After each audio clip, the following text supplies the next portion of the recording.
تربیت کے لیے سب سے پہلا نقطہ جو ہے یا سب سے پہلا اصول جو ہے وہ ہے عملی نمونہ بننا. عمل کر کے دکھائیں، جو کروانا ہے وہ کر کے دکھائیں. جس چیز کی آپ کی زندگی میں امپورٹنس ہوگی، جس چیز سے آپ محبت کرتے ہوں گے، جو آپ کی چاہت ہوگی، وہ خود بخود بچوں میں ٹرانسفر ہوتی جائے گی الا ماشاء اللہ. تو والدین اور معلم سب سے پہلے خود دین پر کاربند ہوں. حضرت عائشہ کہتی ہیں جب سے میں نے ہوش سنبھالا میں نے یہی دیکھا کہ میرے والدین دین اسلام قبول کر چکے تھے، یعنی میں نے ان کو اسلام پر ہی پایا. بچوں کو اگر ہم نیک بنانا چاہتے ہیں تو خود نیک بنیں، اور جب والدین نیک ہوں گے تو اللہ سبحانہ وتعالیٰ ان کی اولاد میں خیر ڈال دے گا. بعض اوقات ہم پریشان ہوتے ہیں بچپن میں، جب وہ چھوٹے ہوتے ہیں ہمارے ہاتھوں میں ہوتے ہیں، ہم ان کی ہر لحاظ سے اچھی تربیت کرنے کی کوشش کرتے ہیں. جب بڑے ہوتے ہیں بڑا ایکسپوجر ملتا ہے، باہر نکلتے ہیں تو اپنی مرضیاں کرنے لگتے ہیں. لیکن اس میں بھی انسان کو تسلی رکھنی چاہیے کہ اللہ سبحانہ وتعالیٰ ضرور ان کو پلٹائے گا، کیونکہ اللہ تعالیٰ ان بچوں کی حفاظت کرتا ہے دین کی کہ جن کے والدین صالح ہوتے ہیں. جس سے سورۃ الکہف میں ہمیں پتہ چلتا ہے کہ حضرت خضر نے ان بچوں کی دیوار بنا دی تھی جن کی بستی والوں نے انہیں کھانا بھی نہیں کھلایا تھا. کس لیے بنائی تھی؟ موسیٰ علیہ السلام کے پوچھنے پر انہوں نے بتایا کان ابوہما صالحا واراد ربک ان یبلغا اشدہما ویستخرجا کنزہما، کہ ان کے والد نیک تھے، باپ نیک تھا، تو تیرا رب چاہتا تھا کہ ان کا خزانے محفوظ رہے اور بڑے ہو کر یہ اس کو استعمال کر سکیں. تو بہت سے ماں باپ اس بات پہ بھی غمگین رہتے ہیں اگر ہمیں کچھ ہو گیا تو ہمارے بچوں کا کیا ہوگا. آپ اللہ کے ساتھ مخلص ہو جائیں، آپ کے بچوں کو اللہ سنبھال لے گا. کل ہی مجھے اپنی ایک کزن کے پاس جانے کا اتفاق ہوا. اس کا ینگ بیٹا میڈیکل کالج میں پڑھتا تھا، رات کو سویا صبح اٹھا نہیں، تو بہت بڑا حادثہ تھا. میں کل تعزیت کے لیے گئی تھی اس کے پاس. یہ میری کزن جو ہے مجھ سے عمر میں کوئی 10-15 سال بلکہ زیادہ، شاید 20-22 سال چھوٹی ہوں گی. تو یہ چھوٹی سی بچی تھی، تو میری خالہ کو کینسر ہو گیا تو میں ان کو اپنے پاس لے آئی تھی. اور میرے گھر میں میرے خیال 1-2 سال رہی ہوں گی. میں نے اسکول میں داخل کروایا اور پھر میں PhD کے لیے گئی تو واپس بھیج دیا اس کو. تو وہ ایک بالکل جیسے ماں بیٹی کا تعلق ہوتا ہے، کچھ اس طرح کا بھی تعلق. تو یہ بہت ینگ تھی، یعنی کہ بہت چھوٹی عمر کی تھی جب ان کی والدہ فوت ہو گئی تھی، اور 5 بچوں کو چھوڑ کے، اور ایک چھوٹا تو بالکل گود والا بچہ تھا. تو کل ڈیٹیل سے میں نے سب کے حالات پوچھے. ماشاءاللہ سب کے سب ویل اسٹیبلشڈ اور اپنی پاؤں پہ کھڑے ہیں اور اپنی بہترین زندگی گزار رہے ہیں. تو اس وقت جب خالہ میری بہت ینگ تھی جب ان کو کینسر ہوا تھا، تو وہ بھی کچھ پریشان ہوتی تھی، اور ہم سب بھی فکر کرتے تھے کہ ان بچوں کا کیا بنے گا، یہ کیسے پلیں گے، بڑے ہو کر ان کے رشتے کیسے ہوں گے، کیونکہ ماں ہی دیکھتی ہے نا سب کچھ. یعنی اب ہم یہ سمجھتے ہیں کہ ہم ٹھیکیدار ہیں اور ہم ہی سب کچھ کرنے والے ہیں. لیکن یہ ہے کہ اگر ہم اللہ پہ بھروسہ کر لیں اور اپنے اعمال کو درست کر لیں تو اللہ سبحانہ وتعالیٰ ہمارے بچوں کی بھی ٹیک کیئر کر لے گا. وہ ان کا والی و وارث ہے، ہم سے زیادہ وہ ان کا مالک ہے، ہم تو ٹیمپرریلی ان کو دیے گئے ہیں. تو یہ ایک حقیقت ہے، اور یہ سورۃ کہف کی آیت یہ بہت بڑا سبق ہمیں سکھاتی ہے. وَكَانَ أَبُوهُمَا صَالِحًا. تو عبداللہ بن مسعود جب رات میں نوافل ادا کرتے تو اپنے سامنے چھوٹے بچے کو سویا ہوا دیکھ کر کہتے تھے من اجلک یا بنیا، تیری خاطر ہے میرے بیٹے، یہ تیری خاطر میں یہ نوافل ادا کر رہا ہوں، یعنی تیرے روشن مستقبل کے لیے. اور روتے ہوئے اللہ سبحانہ تعالیٰ کے فرمان کو دہرایا کرتے تھے وَكَانَ أَبُوهُمَا صَالِحًا، کہ اللہ میں یعنی صالح بننے کی کوشش کر رہا ہوں تاکہ ان بچوں کی صحیح تربیت ہو سکے.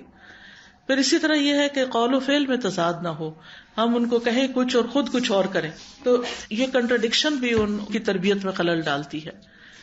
پھر اسی طرح یہ ہے کہ خود عمل کر کے دکھانا چاہیے، اور اگر ہم چاہتے ہیں کہ بچوں کا اخلاق اچھا ہو تو اپنے اخلاق کو سب سے پہلے بہتر بنانے کی ضرورت ہے. ابو عبداللہ الجدلی کہتے ہیں میں نے عائشہ رضی اللہ عنہا سے کہا کہ رسول اللہ صلی اللہ علیہ وسلم کا اپنے گھر والوں کے ساتھ کیسا اخلاق تھا. انہوں نے کہا وہ تمام لوگوں میں سب سے زیادہ اچھے اخلاق والے تھے. یہ ایک بیوی کی گواہی ہے جو خود بھی عمر میں بہت ینگ تھی. کوئی بےہودہ کام یا فحش گفتگو کرنے والے یا بازاروں میں شور مچانے والے نہیں تھے. وہ برائی کا بدلہ برائی سے نہیں دیتے تھے بلکہ معاف کر دیتے اور درگزر کر جاتے تھے. یہ تھا آپ صلی اللہ علیہ وسلم کا اخلاق جس کی گواہی گھر والوں نے دی. آج ذرا ہم اپنے گھر والوں سے پوچھیں کہ وہ ہمارے اخلاق کی کیا گواہی دیتے. وہ کیا کہتے ہیں کہ ہم کتنے بااخلاق ہیں، اور خصوصاً اپنے ہی بچے، وہ ہمیں کیا گریڈ دیں گے، کتنے مارکس دیں گے. پھر اسی طرح یہ ہے کہ انس بن مالک کہتے ہیں، یہ بھی تو بچے ہی تھے 10 سال کے جب ان کو نبی صلی اللہ علیہ وسلم کی خدمت میں لایا گیا. وہ کہتے ہیں کہ نبی صلی اللہ علیہ وسلم گالی گلوچ کرنے والے نہیں تھے، نہ ہی فحش گوئی کرنے والے، نہ کبھی لعنت کرنے والے. جب کبھی ہم میں سے کسی سے ناراض ہوتے تو صرف اتنا فرماتے کہ اس کو کیا ہو گیا ہے، اس کی پیشانی خاک آلود ہو. اور پیشانی خاک آلود ہونے کا مطلب یہ ہے کہ اور زیادہ نماز پڑھے، اللہ کی عبادت کرے، کہ ماتھا زمین پہ مٹی پہ تبھی لگتا ہے جب انسان سجدہ کرتا ہے. پھر آپ تندخو اور سخت مزاج نہیں تھے. قرآن پاک نے اس بات کی گواہی دی ہے، فَبِمَا رَحْمَةٍ مِّنَ اللَّهِ لِنتَ لَهُمْ، اللہ کی رحمت کی وجہ سے آپ ان کے لیے نرم دل ہیں. لَوْ كُنْتَ فَظًّا غَلِيظَ الْقَلْبِ لَانفَضُّوا مِنْ حَوْلِكَ، اگر آپ بدخلق اور سخت دل ہوتے تو یہ آپ کے آس پاس سے بکھر جاتے. تو اس لیے بہت ضروری ہے کہ بچوں کے ساتھ سختی نہ کی جائے اور ڈسپلن کے نام پر تندخو رویے اختیار نہ کیے جائیں، بلکہ ان کے لیے آسانی پیدا کی جائے. نبی صلی اللہ علیہ وسلم نے فرمایا، بے شک اللہ نے مجھے مشکلات میں ڈالنے والا اور سختی کرنے والا بنا کے نہیں بھیجا، بلکہ مجھے آسانی کرنے والا اور معلم بنا کر بھیجا ہے. اللہ تعالیٰ خود رفیق ہے اور رفق یعنی نرمی کو پسند کرتا ہے. نفرت اور اختلاف گھروں کے اندر نہیں ہونا چاہیے. اگر والدین میں یا ٹیچرز میں باہم کسی قسم کی کوئی چپکلش ہو، آپس کی لڑائی جھگڑے ہوں، بہت زیادہ اختلافات ہوں، ایک دوسرے کی رسپیکٹ نہ کرتے ہوں، تو بچے کبھی رسپیکٹ کرنا بڑوں کی نہیں سیکھتے. تو اگر ہم چاہتے ہیں کہ ہمارے بچے بڑوں کی عزت کرنے والے ہوں تو بہت ضروری ہے کہ ہم خود بڑے ایک دوسرے کی رسپیکٹ کرنے والے ہوں. ٹھیک ہے اختلاف ہو جاتا ہے، دو کوئی بھی لوگ، اور ویسے بھی مرد اور عورت ایک نہیں ہوتے، مردوں کی اپنی طرح سوچ ہوتی ہے، عورتوں کی اپنی سوچ ہوتی ہے. تو ہسبینڈ وائف کے اندر ہر چیز میں اتفاق ہو نہیں سکتا. اختلاف ہو لیکن ایک لحاظ کے ساتھ، ایک تمیز کے ساتھ، ایک ادب کے ساتھ، اور یہ انتہائی ضروری ہے. پھر اسی طرح بچوں سے کیے ہوئے وعدے پورے کرنے چاہیے. پریشان کن کیفیات میں ان کی گھبراہٹ دور کرنی چاہیے، تسلی دینی چاہیے. مشکل حالات میں خود ان کے لیے سہارا بننا چاہیے، ان کے درمیان ایک ٹرسٹ پیدا کرنا چاہیے. دوسری اہم چیز تربیت میں جو بہت ضروری ہے وہ ہے ان کے دل میں اللہ اور اس کے رسول کی محبت ڈالنا. ہم کوشش کرتے ہیں وہ ہم سے محبت کریں، ہمارے خاندان سے محبت کریں، اس ملک سے کریں، اس سے کریں، اس سے کریں، ٹھیک ہے، باقی محبتوں کی بھی اپنی جگہ ہوتی ہے، لیکن سب سے زیادہ ان کے دل میں محبت کس کی ہونی چاہیے؟ اللہ اور اس کے رسول صلی اللہ علیہ وسلم. تب وہ اللہ کی اطاعت کریں گے، تب وہ رسول صلی اللہ علیہ وسلم کی اطاعت کریں، تب وہ ان کو بڑا مقام دیں گے. لیکن اگر ہم ہر وقت اپنے سے ہی ڈراتے رہے اور اپنا ہی لالچ دلاتے رہے تو پھر بات نہیں بنے گی. یہ لازم ہے کہ ان کے دل میں یہ خیال ڈالیں کہ اللہ دیکھ رہا ہے. کیونکہ اگر ہم یہ کہیں گے کہ تمہارے ابا کو بتاؤں گی، اس کو بتاؤں گی، یوں پٹائی کروں گی، یہ تربیت کی باتیں نہیں ہیں. تو صرف رولز یا اصولز یا ڈسپلن کے نام پہ سختی کرنا جو ہے یہ درست نہیں.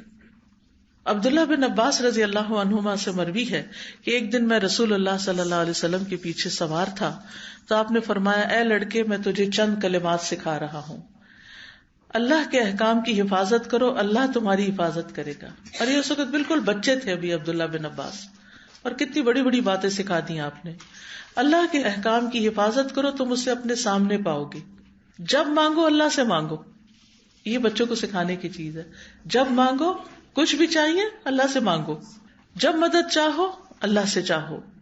جان رکھو اگر ساری دنیا مل کر تمہیں کوئی فائدہ پہنچانا چاہے تو فائدہ نہیں دے سکتی سوائے اس کے جو اللہ نے تمہارے لیے لکھ دیا ہے. قلم اٹھا لیے گئے اور صحیفے خشک ہو گئے. اور اسی طرح اگر ساری دنیا مل کے تمہیں کوئی نقصان پہنچانا چاہے تو کوئی نقصان نہیں دے سکتی. کتنا بہادر اور جری بنا دیا کہ کوئی تمہیں کچھ نقصان نہیں دے سکتا. اللہ کی حفاظت تمہارے ساتھ ہونی چاہیے. پھر اللہ ہی کا ڈر پیدا کرنا، جیسے لقمان کی نصیحت اپنے بیٹے کے لیے قرآن مجید میں اس کا ذکر آتا ہے، یا بنی ان تک مثقال حبۃ من خردل فتکن فی صخرۃ او فی السماوات او فی الارض یأتی بها اللہ ان اللہ لطیف خبیر. اے میرے چھوٹے بیٹے، بے شک اگر کوئی چیز رائی کے دانے کے وزن کی کیوں نہ ہو، کسی چٹان میں ہو یا آسمانوں میں ہو یا زمین میں، تو اسے اللہ لے آئے گا. بے شک اللہ بڑا باریک بین، پوری خبر رکھنے والا ہے. تو اس سے یہ پتا چلتا ہے کہ بچوں کو اللہ کا ڈر بھی پیدا کرنا چاہیے کہ کوئی کام تم چھپ کے کرو گے تو اللہ سبحانہ وتعالیٰ تو اس کو دیکھ لے گا. ماما سے چھپ سکتے ہو، بابا سے چھپ سکتے ہو، اللہ سبحانہ وتعالیٰ سے نہیں چھپ سکتے. تو بچوں کو اپنا ڈر نہیں، اللہ کا ڈر سکھائیں. پھر اسی طرح بچوں کو دینی احکام کی پابندی کروائیں. 7 سال کی عمر میں نماز شروع کروا دیں. پھر اسی طرح چھوٹی چھوٹی سنتیں بھی ان کو سکھائیں، دعائیں سکھائیں. اور الحمدللہ اب اس کا بہت ٹرینڈ بھی ہو گیا ہے، والدین بچوں کو یہ چیزیں سکھاتے ہیں.